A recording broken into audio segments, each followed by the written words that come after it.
Ellen McCauley and Pradoff in Syracuse, New York. And I do a lot of daily readings, and one of them was called A Loaf of Contentment. Tonight we're going to talk about stress.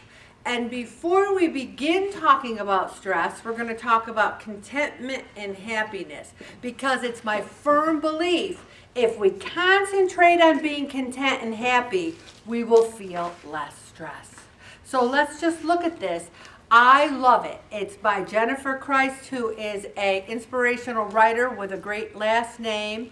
And it says, be content with what you have.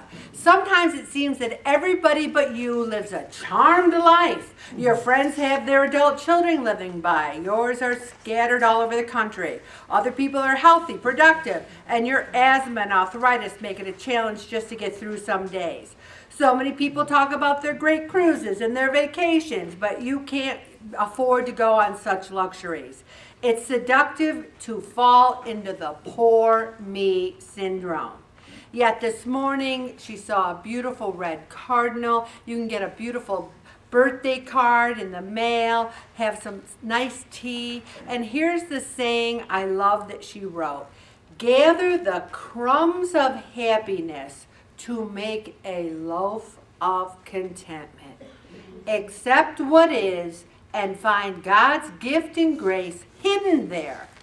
Experience the joy of God's love, and you too can live a charmed life.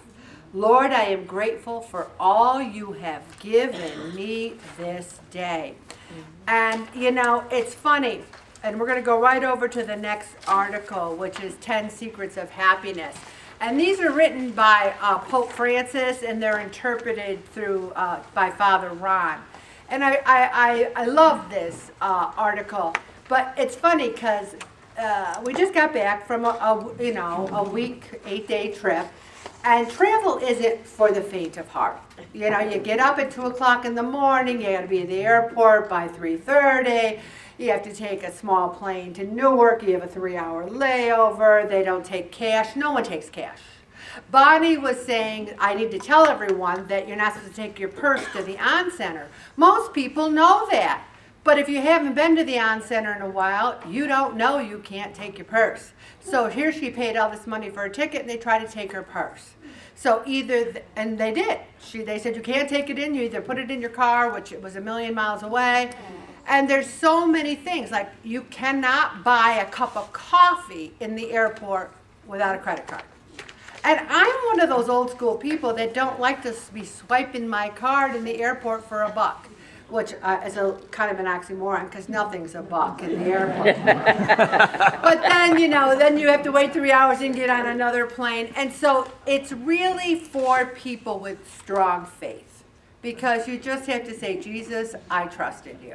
And then you get off the plane and you're like, hallelujah. And then you get in this rickety old van that's supposed to take you to your hotel. And the speed limit is 25 and the guy's going 80. And I'm like, I didn't specifically ask the Pradoffers to pray for rickety old vans, but maybe they have it covered. And so it's not for the faint of heart. But you can let little things get you down in life, or you can look at the big picture. And I'm going to talk about a few more experiences. But the number one thing about the 10 Secrets to Happiness is live and let live.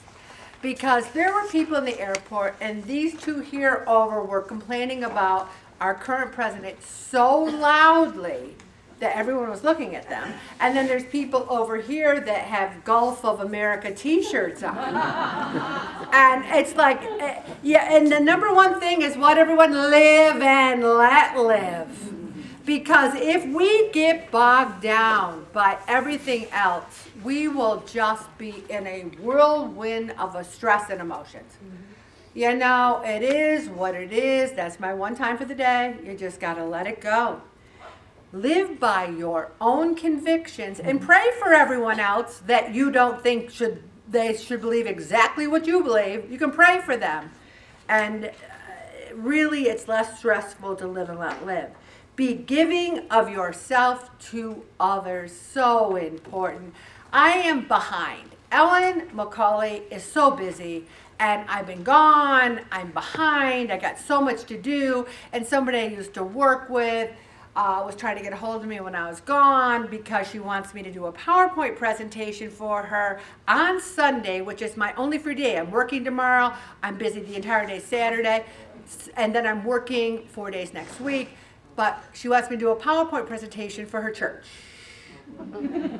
So what did Ellen McCauley say? Sure, I'd be happy to do that. And so giving yourself to others, of course I always say to God, I want street cred for this, Jesus. Okay?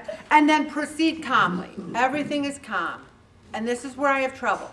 The 1980, 2000, 2010 Ellen was very bad. The 2025 Ellen's better, but don't hit me when I'm tired or a little bit sick. Then I'm not very calm, you know. A healthy sense of leisure.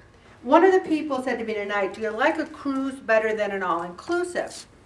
I like a cruise, but it's hectic. You're doing this excursion, that excursion. You're going here, you're going there. What I like about this is you do what you want to do. You want to lay by the pool and drink some drinks and read your book or go into the beachfront. We only did one excursion. We could have done an excursion every single day, but the whole purpose was to rest, to finally get together where we say, this is glorious. So leisure, I'm learning, is very important. This next one, Sundays should be holidays. When you have 4 kids and you work 5 days a week, Sundays, I mean, we would go to church, but Sunday was never much of a holiday. But I remember growing up, we always had a big family meal, we played games. Sunday was a family fun day. And I really want to get back to the point where Sunday is a day of rest. Find innovative ways to create dignified jobs for young people. Have you noticed at Mass that they have the confirmation kids greeting people? Well, I go in there and I'm like, hello, how are you? What is your name? Where do you go to school? I'm like quizzing them and they're like, oh. I go, thank you for doing this. It's so important. We need to make these young people welcome. We need to make them laugh and be happy. And my brother-in-law is getting a little long in the tooth, and I said to my sister, why don't you, and he's got a push mower. And I said, why don't you get some neighborhood kid? And she goes, none of them want to work, but you can find some. If you look hard enough, you can find some kids. So try to give a dignified job. And she found a kid, and he's so cute. And he's adorable, and he does a great job. Respect and take care of nature. One person did not come in today because she was working in her yard for so many hours today, she ended up having to go to bed. You know, I mean, get out and get in nature, but be careful about doing too much on Thursday. Okay, everyone? Also, this is huge. This is huge, everybody. Stop being so negative.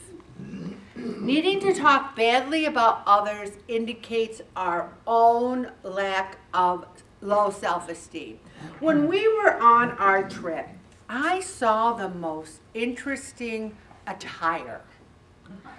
I saw more strings and more buttocks than I ever want to see for the rest of my life. And I'm talking some ample buttocks. I am not talking Christy Brinkley here. I'm talking the pre-Lizzo losing weight buttocks.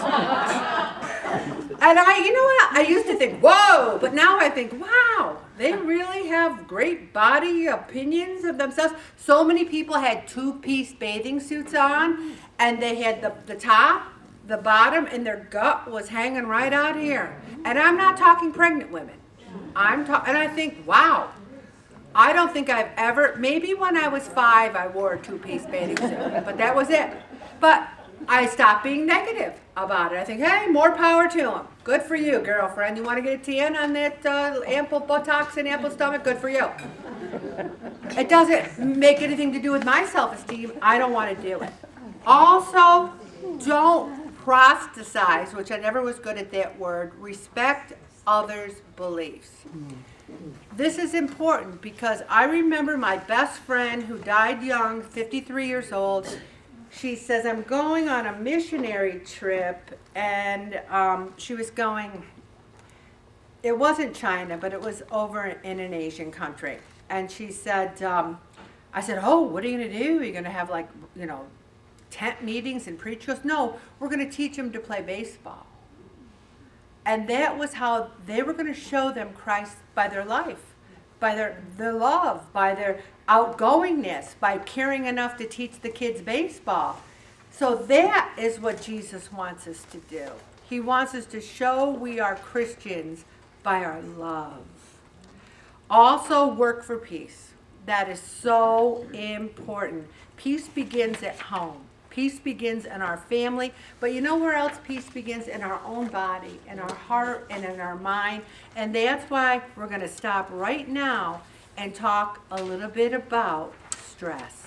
I'm going to stop right there, Bonnie.